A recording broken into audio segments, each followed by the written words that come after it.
Hello दोस्तों, कैसे हैं आप लोग। आई होप आप सब भी बहुत अच्छे ही होंगे।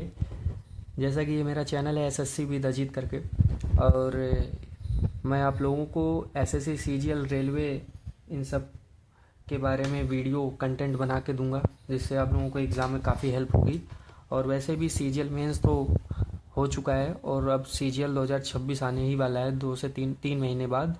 और रेलवे का भी एग्ज़ाम लगा हुआ है एनटीपीसी, तो मैं उन सब का भी mock test analysis, math, English सब कुछ कराऊंगा।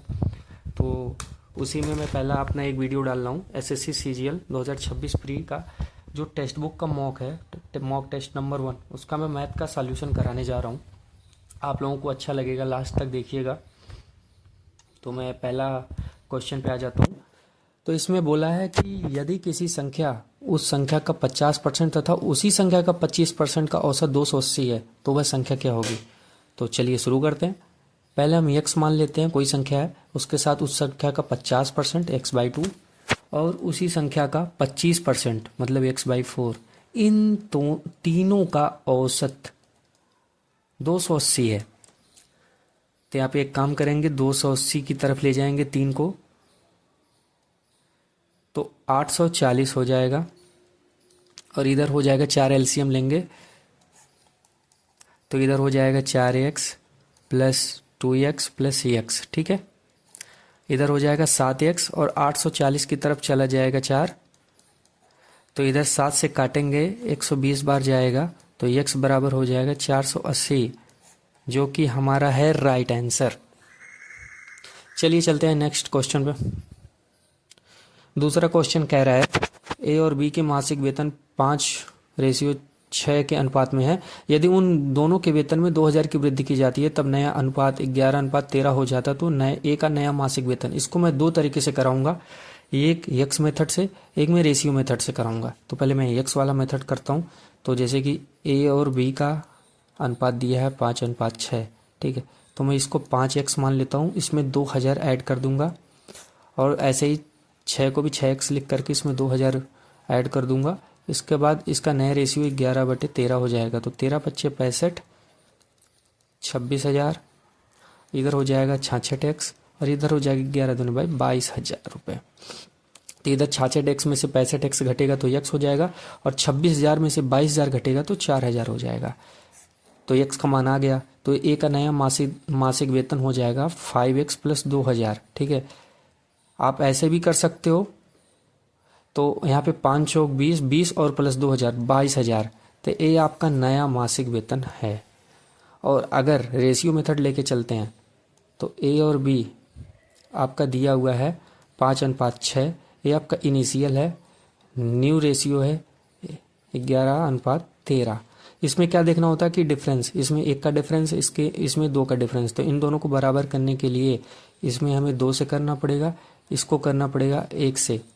तो इधर हो जाएगा इनिशियल और न्यू का फिर से नया वाला, तो 10:12, और इधर हो जाएगा 11:13। यहाँ पे देखेंगे डिफरेंस 1 है, इधर भी डिफरेंस 1 है, तो ये बराबर हो गया। और यही 1 का जो डिफरेंस है यही 2000 के बराबर है, तो 1 का बराबर 2000 हो गया।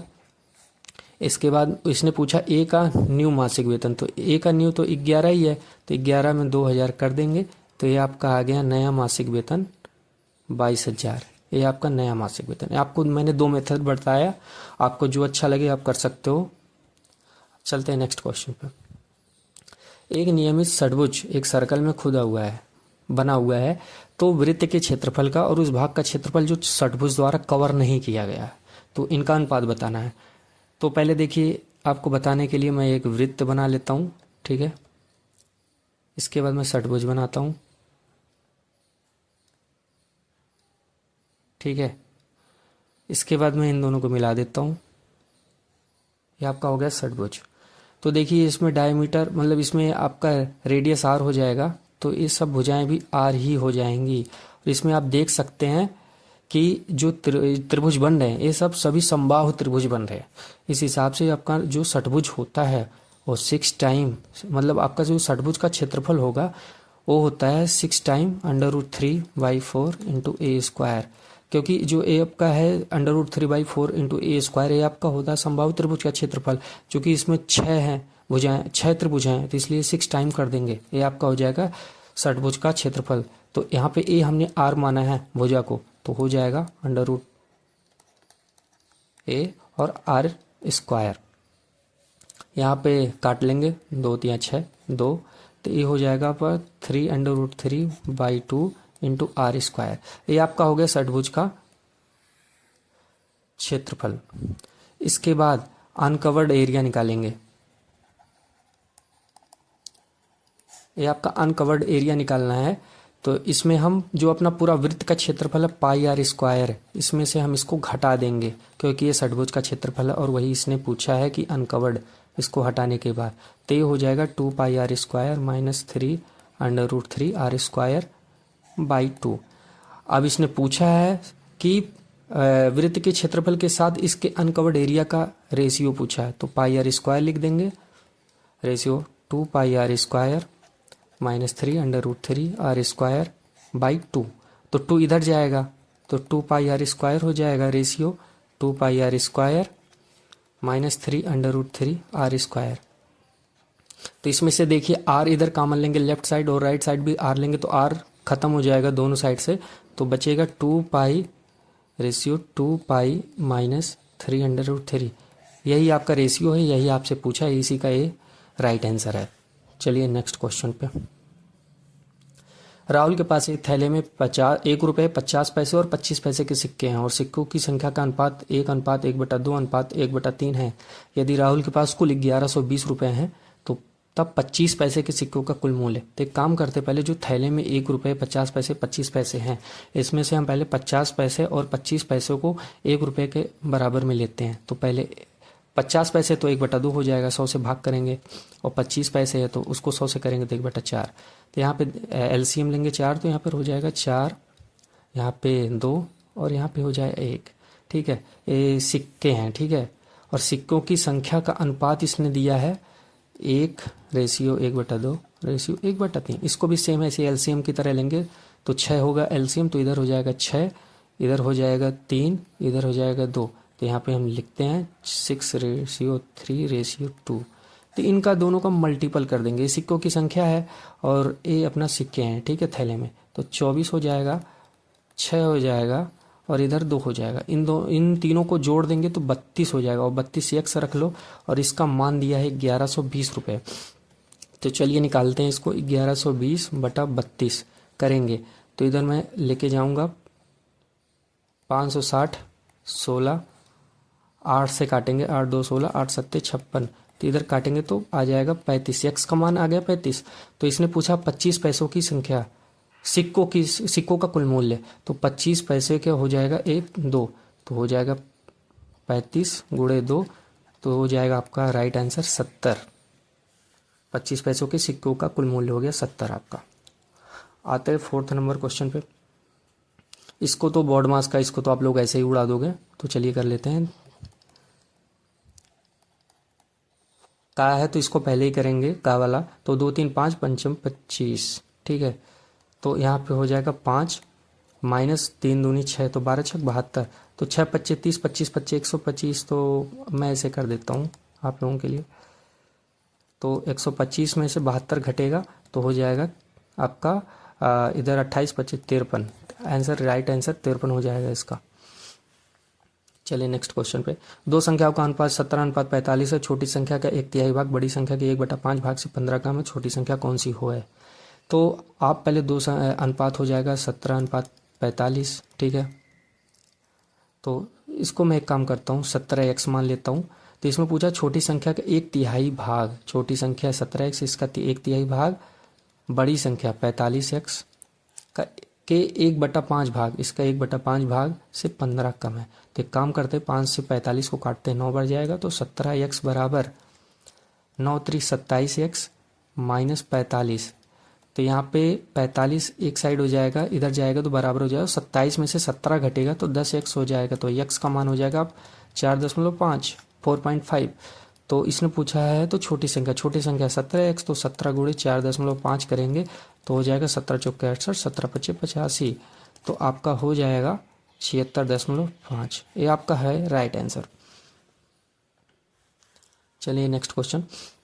विपरीत दिशाओं में आने वाली दो ट्रेनें जिनकी लंबाई 152.5 मीटर और 157.5 मीटर है और 9.3 सेकंड में एक दूसरे को पार करती हैं, तब प्रत्येक घंटे दोनों ट्रेनों की संयुक्त गति कितनी है। तो देखिए, इसको लगाने के लिए एक काम करेंगे, पहले दोनों को ऐड कर लेंगे, दोनों की लंबाई को 152.5 प्लस 157.5, तो इधर हो जाएगा 5 5 10 7 5 310 मीटर। ठीक है, 310 मीटर हो जाएगा और ये 9.3 सेकंड में एक दूसरे को पार करती है। तो हमें स्पीड ही बतानी है। ये आपकी डिस्टेंस हो गई, टाइम तो आपका दिया ही है 9.3 सेकंड। तो इसके बाद हम काम करेंगे, 31 लिखते हैं और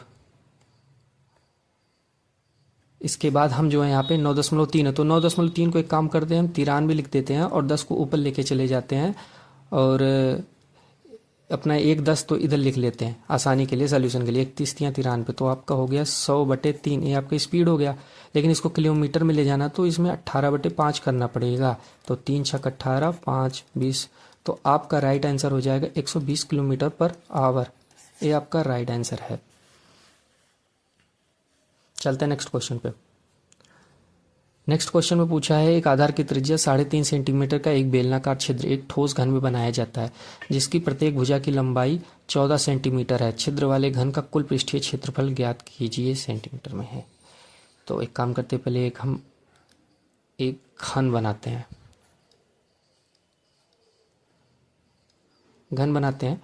यहाँ पे 14 सेंटीमीटर दिया है, ठीक है, भुजा, और यहाँ पे एक बेलन दिया है, ठीक है, बेलन, इसकी है 3.5 सेंटीमीटर।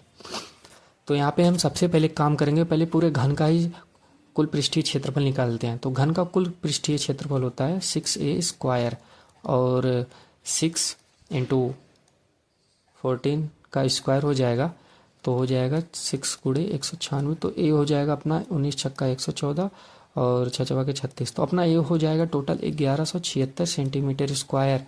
ये अपना हो गया घन का कुल पृष्ठीय क्षेत्रफल। अब इसमें से हम एक काम करेंगे, पहले हम जो है इसमें से जो वृत्ताकार सतह है, ठीक है, ये वृत्ताकार सतह है, इसका हम पहले निकाल लेते हैं क्षेत्रफल। तो वृत्ताकार सतह का क्षेत्रफल होता है πr², लेकिन इसमें यहाँ पे 2 वृत्ताकार सतह है यहाँ पे, तो इसलिए इसको 2 टाइम करेंगे, ठीक है। इसको मैं a1 मान के लगाता हूँ, तो 2 × 22/7 और r का मान आपका दिया हुआ 3.5 सेंटीमीटर, इसको मैं 7/2 करता हूँ सॉल्यूशन इजी के लिए। तो 7 से 7 कटेगा, 2 से 2 कटेगा और 2 से 11 बार जाएगा, तो ये आपका हो गया 77 सेंटीमीटर।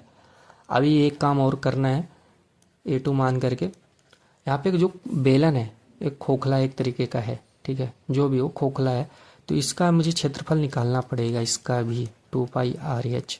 तो बेलन का क्षेत्रफल होता है ये 2πrh, तो 2 × 22/7, r को मैंने 3.5 को 7/2 लिखता हूँ, h मतलब 14, 7 से 7 कटेगा, 2 से 2 कटेगा, 14 दूनी 28, 14 दूनी 28, तो 308 हो जाएगा ये सेंटीमीटर स्क्वायर।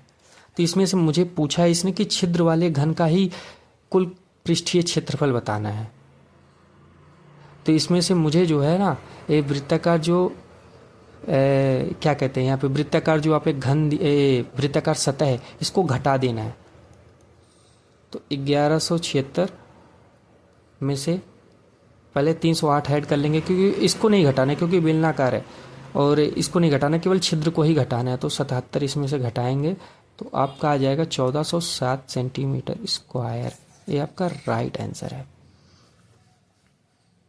चलिए नेक्स्ट क्वेश्चन पे। अगर आपको समझ में आए तो ठीक है, अगर आपको लगे थोड़ी सी भी दिक्कत तो कमेंट सेक्शन में मुझे बता सकते हैं, और आप लोग सपोर्ट दिखाइएगा तो हो सकता है मैं आगे और भी अच्छी वीडियो लाऊं। चलिए आगे नए क्वेश्चन पे। तो एक चोर को एक पुलिसकर्मी ने 225 मीटर की दूरी से देखा, और जब पुलिसकर्मी ने पीछा शुरू किया तो चोर भी भागने लगा। यदि चोर की चाल 11 किलोमीटर और पुलिस की चाल 13 किलोमीटर है घंटे है, तो पुलिसकर्मी द्वारा पकड़े जाने से पहले चोर कितनी दूर भाग चुका होगा। ये क्वेश्चन तो टीजीएस में इतनी बार रिपीटेड है कि कह नहीं सकते, इसको तो लोग ऐसे ही उड़ा देते हैं क्वेश्चन, लेकिन मैं बताता हूँ आपको। तो एक काम करते हैं, पहले मैं देखो रिलेटिव स्पीड होती है, देखो आमने सामने जा रही है ना तो दोनों की स्पीड ऐड हो जाती है, लेकिन एक ही साइड जा रही है ना तो दोनों की स्पीड में डिफरेंस निकालते हैं। तो यहाँ पे 13 किलोमीटर है पुलिसकर्मी की और चोर की चाल है 11, तो यहाँ पे 2 हो गया। लेकिन यहाँ पे आंसर जो अपना मीटर में दिया हुआ है, तो मीटर में निकालने के लिए 5/18 कर लेंगे। ये अपना स्पीड हो गया, ठीक है। तो 2 से काटेंगे 9 बार, तो हो गया आपका 5/9 मीटर पर सेकंड, ठीक है। ये आपका स्पीड निकल आया। अब हमें जो है ना यहाँ पे निकालना क्या है, डिस्टेंस से अपना पहले टाइम निकालना है, ठीक है। टाइम निकालना है तो 225 में भाग करेंगे 5/9 से, तो 9 ऊपर चला जाएगा। तो 9 से करेंगे तो 45 बार जाएगा, तो 45 बार जाएगा तो यह आ जाएगा 405 सेकेंड, ठीक है, 405 सेकेंड। अब इतना आ गया।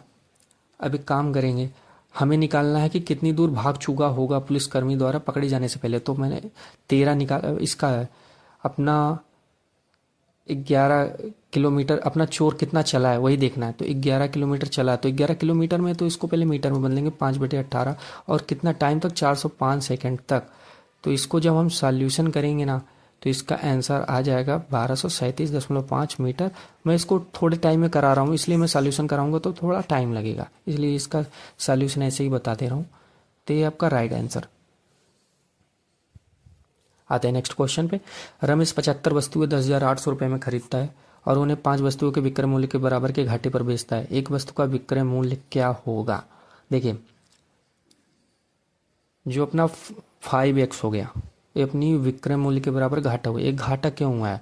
घाटा हमेशा निकलता है हानि, मतलब जो अपना विक्रय मूल्य है, ठीक है, विक्रय मूल्य माइनस सीपी ही होता है। तो जो अपना विक्रय मूल्य हुआ है 10,800 का, इसमें से सीपी मतलब 75 वस्तुएं, ठीक है, 75 सीपी रखो या एक्स रखो, ठीक है, एक्स। तो इधर 75x और 5x ऐड हो जाएगा तो 80x हो जाएगा, बराबर 10,800 हो जाएगा। तो x बराबर हो जाएगा 10,800 बटा 80 करेंगे तो इसको काटेंगे तो 8 एकम 8, 8 8 तिरिक 24, 8 5, हाँ, तो 135 रुपये आ जाएगा आंसर, इसका राइट आंसर। आते हैं नेक्स्ट क्वेश्चन पे। 3 मित्र ABC एक व्यापार में 3-2-6 के अनुपात में निवेश करते हैं 6 महीने बाद। तो आप क्वेश्चन पढ़ लो एक बार। 6, तो इसमें ऐसा है कि C ही मतलब चेंज कर रहा है, बाकी A और B जो है रिमेनिंग है। तो A और B C का लिख लेते हैं 3:2:6। तो इसमें से हम 12 महीने के लिए करेंगे तो 1 साल, तो A हो जाएगा। लेकिन 6 जो है चेंज कर रहा है, 6 महीने के लिए पूरा करता है, इसके बाद A इसकी अपने जो इसका अर्जित है पूंजी, इसमें से ये घटा के 3 कर लेता है, मतलब आधा कर लेता है, तो इसको 6 महीने के लिए करता है। तो 36 हो जाएगा और 24 हो जाएगा, और इधर हो जाएगा 6 के 36 और 6 3 18, तो इधर हो जाएगा 54 आपका। तो इसको मैं 6 से काट लेता हूँ, 6 9 के 54, 6 चौक 24, सॉरी 6 6 के 36, 6 चौक 24, 6 9 के 54। तो आपका टोटल हो जाएगा 6 4 10 9 19x, और ये 19x आपका 53,010 रुपये के बराबर हो जाएगा। आप इसको कर लेना सॉल्यूशन, तो आपका आ जाएगा आंसर जो भी है। इसके साथ मुझे एक अभी निकालना है ना, एक अर्जित लाभ। ए कितना लाभ करता है? 6, तो 6 करेंगे, इसको काटेंगे पूरा तो आ जाएगा 16,470 रुपये। ये आपका राइट आंसर है। 32,000 रुपये पर 10 फरवरी 2019 से 24 अप्रैल 2019 की अवधि के लिए प्रतिवर्ष 8.5% पर साधारण ब्याज क्या है? तो देखिए, ये तो पीआरटी पूरा सिंपल है, आपका साधारण ब्याज वाले फार्मूले पे ही है, लेकिन आपको महीने में निकालना पड़ेगा। तो 10 फरवरी 2019, तो फरवरी में हम 18 दिन जोड़ेंगे, और मार्च होता है 31 का, तो 31 से कर लेंगे, और 24 अप्रैल तक लेना तो 24 दिन इधर हो जाएगा। ये टोटल हो जाएगा आपका 73 दिन, ठीक है। लेकिन हमें पूरे साल के हिसाब से लेना है, तो मैं आपको बहुत ही सिंपल कराता हूँ। 32,000 लिख दो आप PRT/100 से, और यहाँ पे 8.5% लिख लो, ठीक है। यहाँ पे 73 लिख लो बाई 365 गुणे 100 कर लो, ठीक है। जो आएगा ये आपका आंसर है। तो 0 से 0 इतना कट गया, ठीक है।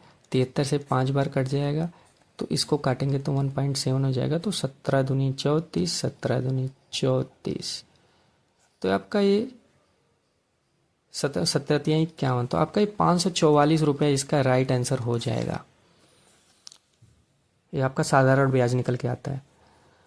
एक पिरामिड जिसका आधार एक नियमित बहुभुज है का संपूर्ण क्षेत्रफल 260 वर्ग सेंटीमीटर, उसके आधार का क्षेत्रफल 120 वर्ग सेंटीमीटर है, प्रत्येक पार्श्व पृष्ठ का क्षेत्रफल 20 वर्ग सेंटीमीटर है। तो पार्श्व पृष्ठों की संख्या देखिए, इसमें पिरामिड का संपूर्ण अगर क्षेत्रफल पूछ रहा है, ठीक है, मैं लिख देता हूँ।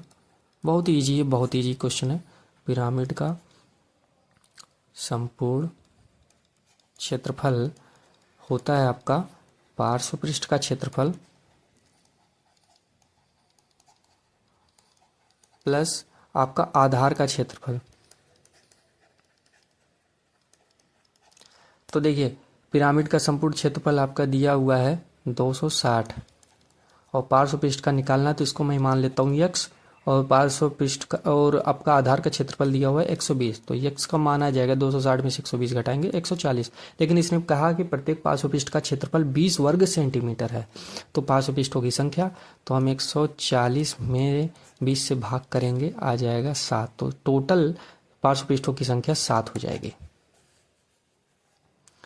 आई होप आप लोगों को अच्छा लगे। आते हैं नेक्स्ट क्वेश्चन पे। देखिए, 143 मीटर, 78 मीटर और 117 मीटर लंबे लकड़ी के 3 टुकड़ों को एक ही लंबाई के तख्तों में विभाजित किया जाता है, तो प्रत्येक तख्त की सबसे बड़ी संभव लंबाई कितनी होगी। देखिए, इसमें सबसे बड़ी मतलब कि आपको एक तरीके से SCF ही पूछा है कि सबसे बड़ी संख्या जिससे तीनों कट जाए, एक तरीके का यही पूछा है। तो देखिए, इसमें मैं सबसे बड़ी 17 अगर मीटर लेता हूँ, तो 17 से तो 143 कटेगा नहीं, जब इससे नहीं कटा तो और सबसे कटने से कोई मतलब नहीं है। इसके बाद मैं उसी छोटी संख्या लेता हूँ, मतलब 13 है उसके बाद, तो 13 से तो कट जा रहा है 11 बार, ये अपना 6 बार, अपना 9 बार, तो ये कट जा रहा है, तो इसलिए इसका राइट आंसर हो जाएगा 13, जो सबसे बड़ी संख्या है जो इसे कट जा रही है इस ऑप्शन में। चलिए आगे चलते हैं। एक छात्र ने 20% अंक प्राप्त किए और 72 अंकों से फेल हो गया। यदि वह 40% अंक प्राप्त करता है तब उसे उत्तीर्ण अंकों से 8 अंक अधिक मिलते हैं। उत्तीर्ण अंक ज्ञात कीजिए। ये बार बार MTS CGL सब में बार बार रिपीटेड क्वेश्चन है, बार बार आता ही रहता है और ये हो भी जाता है। तो मैं आपको एक तरीका बताता हूँ नए वालों के लिए। देखिए, आपने प्रॉफिट एंड लॉस में पढ़ा होगा कि अगर मान लो कोई वस्तु 5% हानि पे बेची जा रही है, ठीक है, लेकिन अगर उसे 7% लाभ पर बेचा जाता तो वह वस्तु 100 रुपये अधिक लाभ पे मिलता। तो इसमें क्या होता है ना, एक खुद ही निगेटिव से पॉजिटिव में जा रहा है तो 12% हो जाता है। ऐसे ही अगर -5%, मतलब कि अगर आपका 5% लाभ पे मिल रहा है और फिर भी अगर इसे हम 7% लाभ पे बेचें तो इसमें 20 रुपये का लाभ हो रहा है। एग्जाम्पल ले रहा हूँ, तो यहाँ पे देखो 5% पहले से मिल रहा था, 7% मिलेगा तो केवल 2% का ही तो प्रॉफिट हो रहा है। तो पॉजिटिव में ऐसा लेते हैं, निगेटिव और पॉजिटिव में ऐसा हो जाता है। तो मैं देखता हूँ यहाँ पे 20% अंक प्राप्त किए, ठीक है, ये 20% अंक प्राप्त किए, और यदि वह 40% अंक प्राप्त करता, ठीक है, इनका डिफरेंस हो जाएगा 20%, ठीक है। और इधर पूछा है इसने 72 अंकों से फेल हो जाता है और 8 अंक अधिक मिलते हैं, तो इनका देखो 80 हो जाएगा, ठीक है, 80। तो आ जाएगा x मान के निकाल दूँ तो x 80/20 और परसेंटेज ऊपर चला जाएगा 100, तो 20 चौक 80। तो जो ये 400 आया ना, ये 400 आपका दिया हुआ है अधिकतम अंक, लेकिन इसने पूछा है कि उत्तीर्ण अंक कितने हो सकते हैं। उत्तीर्ण निकालने के लिए हमें 20% अंक प्राप्त किए और 72 अंकों से फेल हो गए, तो 400 का 20% निकालेंगे प्लस इसमें 72 अंक जोड़ेंगे क्योंकि ये फेल हो रहा था 72 अंकों से, ठीक है। तो 20 चौक 80 और 72, तो आपका आ गया 152। ये है आपका राइट आंसर। आते हैं नेक्स्ट क्वेश्चन पे। एक व्यक्ति एक धनराशि को अपने बेटों में उनकी आयु के अनुपात में अनुसार बांटता है। बेटों को 54,000 रुपये और 48,000 रुपये मिलते हैं। यदि एक बेटा दूसरे बेटे से 5 वर्ष बड़ा है तो छोटे बेटे की आयु। देखिए, इस क्वेश्चन को आप पढ़ लीजिएगा। इसमें इसके अनुसार ये है ना कि जिसकी जितनी आयु उसको उतना ज़्यादा पैसा, ठीक है, जिसकी जितनी आयु उसको उतना ज़्यादा पैसा। 54,000 है और इधर है 48,000। इधर मैं काट लेता हूँ, 6 9 54, 6 48, ठीक है। तो यहाँ पे 9:8 लिख लेता हूँ। और यहाँ पे देखो एज बड़ी होगी यहाँ पे, तभी तो उसको ज़्यादा मिल रहा है, इसके बराबर हो रहा है। तो ऐसे निकाल लेते हैं, 9x = 8x + 40। तो 9x में से 8x घटेगा तो x बराबर 40। इस छोटे बेटे की आयु आ गई है, तो इसने पूछा भी है छोटे बेटे की आयु, तो इसलिए इसका है राइट आंसर है। आते हैं नेक्स्ट क्वेश्चन पे। 60 डिग्री केंद्रीय कोण वाले वृत्त के त्रिज्यखंड का क्षेत्रफल a है, तो वृत्त की परिधि c है, तो a का मान पूछा है। तो आप एक काम करिए, पहले c की परिधि अगर c मानते हैं तो उसका परिधि होता है 2πr, ठीक है। इसमें से r हम निकालेंगे तो c/2π हो जाएगा। अब इसने बोला कि a का मान, a मतलब क्षेत्रफल, तो a बराबर होता है पाई r। r का देखिए r दिया है यहाँ पे c/2π, तो यहाँ पे c²/4πr² हो जाएगा। और यहाँ पे एंगल दिया है 60 डिग्री, तो 60 डिग्री लिखेंगे, तो काटेंगे तो 1/6 ये तो आ जाएगा। यहाँ से पाई कट जाएगा, तो ए आ जाएगा आपका c²/24π। ये आपका हो गया राइट आंसर। आप लोगों को समझ में आया होगा। आप लोगों को समझ में आया होगा तो लाइक ज़रूर करिएगा और कमेंट सेक्शन में लिखिएगा अगर आपको पसंद आया होगा तो। चलिए नेक्स्ट क्वेश्चन। 64 रुपये प्रति किलोग्राम का औसत मूल्य प्राप्त करने के लिए 67.5 रुपये प्रति किलोग्राम मूल्य वाले चावल को 60 रुपये प्रति किलोग्राम मूल्य वाले चावल के साथ किस अनुपात में मिलाया जाना चाहिए, ठीक है। इसने रेशियो पूछा है और ये मिक्सचर के एलिगेशन का ऐसा सवाल है कि इसको लोग ऐसे ही मतलब आप समझ लो 5 सेकंड में ही कर देंगे, इसमें कुछ है भी नहीं। तो आप देखो इसमें कुछ करना ही नहीं है, आपको दिया है फाइनल दिया ही है आपको। इनिशियल में देखो 67.5 इधर कर लो और 60 इधर कर लो, क्योंकि 67 दिया ये प्रति किलोग्राम को 40 के साथ मिलाने के बाद ये फाइनल 64 बन रहा है। तो यहाँ पे 4 लिख लो, यहाँ पे रेशियो लगा लो 3.5, तो आपका आ जाएगा अगर इसको काटोगे तो 5 8 40, 5 7 35, तो आपका ये राइट आंसर हो जाएगा, जो कि बहुत ईजी क्वेश्चन था। आते हैं अगले क्वेश्चन पे। यदि हम शिक्षक को छोड़ दें तो 40 छात्रों और एक शिक्षक की कक्षा की औसत आयु 0.5 वर्ष कम हो जाती है, तो यदि प्रारंभिक औसत आयु 18 वर्ष है तो शिक्षक की आयु कितनी है। आप इसको क्वेश्चन पढ़िएगा। तो मैं लगाता हूँ इसमें, तो इसने देखो अगर मैं 40 छात्र और प्लस एक शिक्षक इन दोनों को मिला दूँ, ठीक है, और इसकी प्रारंभिक औसत आयु 18 है, अगर ये करता हूँ मैं तो ये आपका आ जाएगा 18 एकम 18, 18 चौक 72, तो आपका 738 हो जाएगा। ये आपका 738 हो गया है इनिशियल का, ठीक है। अब देखो बाद वाला क्या आया है, बाद वाले में इसने बोला है कि अगर शिक्षक को छोड़ दें तो शिक्षक छोड़ देंगे तो 40 ही बचेगा, और आपका एवरेज 0.5 कम हो रहा है तो 17.5 हो जाएगा। 17 चौक 68 और 40 का गुणा करेंगे 5 में तो 20 ही आएगा, ठीक है। तो यहाँ पे हो जाएगा ये आंसर 700। और इन्हीं 738 और 700 का डिफरेंस जो 38 आ रहा ना, वो टीचर की एज है, टीचर की एज है, जो कि इसका राइट आंसर है, और यही इसने पूछा है। मैंने आपको बहुत नॉर्मल ही बताया है, बहुत ही कम में। Next question. 12 पुरुष एक काम को 9 दिनों में पूरा करते हैं, तो 6 दिनों तक काम करने के बाद 6 अतिरिक्त व्यक्ति इसमें शामिल होते हैं। शेष काम पूरा करने में उन्हें कितना समय लगेगा। देखिए क्यों लगाते हैं इसको, तो टोटल वर्क पहले निकालते हैं, तो 12 × 9 बराबर 108, ये आपका टोटल वर्क हो गया। लेकिन 6 दिनों तक काम करता है 12 पुरुष, तो 72, 12 × 6, तो आपका ये 72 दिन, मतलब ये 72 किया है काम 6 दिनों के लिए। तो 108 में से जब 72 घटाएंगे तो आपका रिमेनिंग आएगा यहाँ पे 36 बच रहा है। और इसने बोला कि 6 अतिरिक्त व्यक्ति और ऐड हो जाते हैं 12 में, तो 12 + 6 18, तो इसने पूछा वही कि रिमेनिंग काम कितने दिनों में करेगा, तो ये 2 दिन में करेगा, ठीक है। इसका ये राइट आंसर है। आते हैं नेक्स्ट क्वेश्चन। एक वृत्ताकार रास्ते की बाहरी और भीतरी परिधि का अनुपात 17/15 है। यदि रास्ता 40 मीटर चौड़ा तो आंतरिक वृत्त की त्रिज्या क्या होगी। देखो एक क्वेश्चन ऐसे बहुत ईजी है, लगाने वाले जिनकी प्रैक्टिस हो तो ऐसे ही लगा देंगे, लेकिन मैं आपको बता देता हूँ ऐसे ही, ठीक है। आपको बता देता हूँ, इन अंदर वाली परिधि है आपके 15 और बाहर वाली परिधि है 17, तो लेकिन जो ये डिफरेंस हो रहा है ना आपका ये 40 मीटर का, तो आप एक काम कर सकते हो 17:15, ठीक है। एक्सटीरियर है इंटीरियर है, तो इन दोनों का जो डिफरेंस है 2, यही आपके 40 मीटर के बराबर है, तो एक का मान आ जाएगा 20 मीटर, एक का मान आ जाएगा 20 मीटर। तो आंतरिक वृत्त की त्रिज्या इंटीरियर आपका 15 दिया ही है, तो 15 में आप 20 का मल्टीपल करोगे तो 300 मीटर आपका ये राइट आंसर आ जाएगा, आंतरिक वृत्त की त्रिज्या। ठीक है, आप लोगों को समझ में आया होगा, बहुत ईजी क्वेश्चन है। चलिए नेक्स्ट क्वेश्चन, यहाँ पे दिया हुआ है अल्फा प्लस थीटा बराबर 7 पाई बाई 12 और टेन थीटा का मान दिया है √3। देखिए टेन थीटा का मान √3 दिया तो थीटा का मान 60 डिग्री तो हो ही जाएगा, बहुत ही ईजी क्वेश्चन है। तो यहाँ पे मैं देखो 7 पाई बाई 12 करूँगा। ठीक है, यहाँ पे तो करना है 180 बटा 12, 12 15 180 तो 105। ठीक है, तो अल्फा प्लस थीटा बराबर हो जाएगा 105 और अल्फा का मान निकालना तो थीटा का मान 60 है तो 105 में से 60 घटेगा तो 45 डिग्री। और इसने पूछा है कि टेन अल्फा, तो अल्फा का मान 45 है तो इसलिए इसका मान हो जाएगा 1। बहुत ही इजी क्वेश्चन।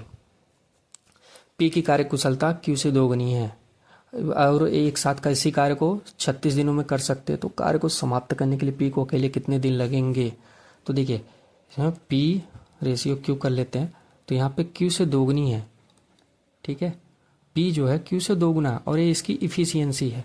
और इसने पूछा है कि दिया है कि एक साथ किसी कार्य को 36 दिनों में कर सकते, तो टोटल वर्क आपका जो होगा ये इफिशियंसी हो जाएगा और आपका 36 दिनों में, तो टोटल वर्क आपका 108 हो जाएगा। तो पूछा कि पी को कार्य समाप्त करने के लिए पी को अकेले कितने दिन लगेंगे, तो 108 ही हो गया। तो इफिशियंसी पी की 2 है तो आपका हो गया 54 दिन, 54 डेज। ठीक है, ये आपका राइट आंसर हो जाएगा। बहुत ईजी ऐसे ऐसे क्वेश्चन आ रहे हैं, तो अभी तो लेवल हार्ड ही होगा। एक कार्यालय में सभी अधिकारियों का औसत वेतन 130 रुपये प्रति महीना है। अधिकारियों का औसत वेतन 450 रुपये है और गैर अधिकारियों का औसत वेतन 120 रुपये है। यदि अधिकारियों की संख्या 15 तो कार्यालय में गैर अधिकारियों की संख्या ज्ञात करनी है। ये क्वेश्चन ऐसा है, लेंदी भी हो सकता है आपको, लेकिन ये बहुत ही नॉर्मल है, मैं ऐसे बता देता हूँ, आपको समझ में आ जाएगा। देखिए मान लेता हूँ मैं अधिकारी जो हैं, ठीक है, अधिकारी गैर अधिकारी लगाने के लिए तो ये तो जिनको आता हो तो तुरंत लगा लेंगे फटाफट, लेकिन मैं ऐसे बता रहा हूँ क्योंकि जिनको नहीं आता वो एक बार में समझ जाएंगे। देखिए अधिकारी जितने हैं, अधिकारी कितने हैं, टोटल 15 है और गैर अधिकारी पता ही नहीं है तो उनको मैं यक्स मान लेता हूँ। तो टोटल जो हो जाएंगी संख्या गैर अधिकारी अधिकारी दोनों मिला करके तो यक्स प्लस 15 हो जाएगा। ठीक है, तो यहाँ पे हम एक काम करते हैं, टोटल का औसत वेतन भी दिया है 130 रुपये प्रति महीना, तो 130 कर लेंगे, यक्स प्लस 15 ये बराबर हो जाएगा आपका, दिया है अधिकारियों का औसत वेतन 450 गुणे यहाँ पे कितने दिए हैं औसत अधिकारियों की संख्या 15, ये कर लेंगे और यहाँ पे 120 कर लेंगे गैर अधिकारी और इनकी संख्या तो पता नहीं है, यक्स कर लेंगे तो 130 यक्स, तो यहाँ पे हो जाएगा 13 × 5 = 65, 13 का तो यहाँ पे 1950 हो जाएगा बराबर, ये आपका 6750 हो जाएगा और यहाँ पे 120 एक्स हो जाएगा। तो 130 एक्स में से 120 एक्स घटेगा तो 10 एक्स हो जाएगा और 6750 में से आपका 1950 घटेगा तो हाँ यहाँ पे 4800 हो जाएगा, तो एक्स बराबर हो जाएगा 480। और आपसे पूछा भी है गैर अधिकारियों की संख्या, तो गैर अधिकारियों की संख्या तो ये यही है 480 ही है, तो इसका राइट आंसर 480 हो जाएगा। चलते हैं नेक्स्ट क्वेश्चन। एक त्रिभुज की भुजाएं 1/2, 1:3 और 1/4 के अनुपात में है, तो यदि परिधि 78 सेंटीमीटर है तब सबसे छोटी भुजा की लंबाई। देखिए इनको क्या करते हैं, पहले रेशियो को हटा के सिंपल करते हैं। तो अब अगर यहाँ पे एलसीएम लेंगे हम तो 12 हो जाएगा एलसीएम, तो 12 से अगर सब में करेंगे तो यहाँ पे 6 हो जाएगा और यहाँ पे 4 हो जाएगा, यहाँ पे 3 हो जाएगा, तो टोटल हो गया 6 × 4 = 10, 3 13 और ये 13 एक्स की वैल्यू हुई, परिधि टोटल होगा 78 के बराबर, तो एक्स बराबर हो जाएगा 6। और इसने पूछा कि सबसे छोटी भुजा की लंबाई, तो यहाँ पे सबसे छोटी भुजा की लंबाई 3 है, तो 3 × 6 कर देंगे तो 18 सेंटीमीटर आपका आंसर हो जाएगा। बहुत ही ईजी, बहुत ही, और ये वैसे मॉक तो ईजी ही था, इसमें सब क्वेश्चन ईजी ही वाले थे, फिर भी आपसे 1-2 गलतियाँ हो सकती, स्टार्टिंग वाले जो घन वाले थे और वो सब, तो आप कर सकते हैं। बाकी आप लोगों को कैसा लगा आप लोग ज़रूर बताना। तो thank you all, please like share and subscribe, और मैं ऐसे ही वीडियो इस पर डालते रहूँगा। आप लोगों को पसंद आएगा, कमेंट सेक्शन में ज़रूर बताइएगा कि अगली वीडियो किस टाइप की हो और किसका मैं सॉल्यूशन कराऊँ। CGL रेलवे सबके स्टूडेंट्स मुझे बोल सकते हैं, मैं भी एक स्टूडेंट हूँ, लेकिन मैं सोचता हूँ कि मैं सबको बताऊँ कि क्या करना है क्या नहीं करना, कैसे गाइडेंस, और इससे आप लोगों की प्रैक्टिस होगी। प्लीज़ आप लोगों को पसंद आया तो आप लोग ज़रूर सब्सक्राइब और शेयर करिएगा। Thank you all.